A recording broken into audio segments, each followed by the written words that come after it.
چیزی میخوام بگویم. میدونه چی؟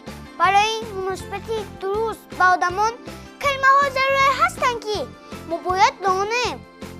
از قبیل سلام، تشکر، مرحمت، خواهشمندم، اجازه دهید و غیره. این لحظه من میخوام موقع و طرز استفاده برای آنها را با شما فهمونم. توجه کنید. یکم، اگر شما داخل خانه شوید و در آنجا آدمان باشد حتما با حاضرین سلام گویید. دوم، اگر کسی با شما چیز دهد حتما با او تشکر گویید. سوم، اگر کسی چیزی را از شما خواهش کند در این حالت برای دادن آن چیز کلمه مرحمت را استفاده برید.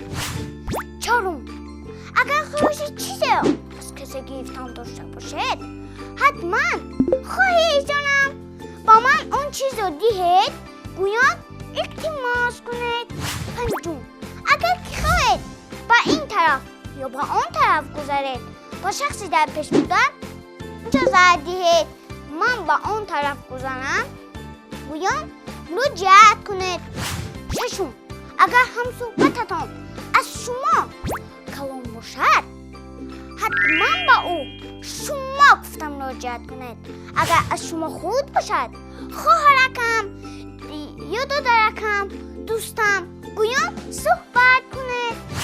هفتم، یک چیز دیگر را فراموش نکنید. هیچگاه شخصی از خود کلانسال را به احترامی کرده از او پیش نگذارید. در چنین حالت مرحمت گویان اول و او را دهید.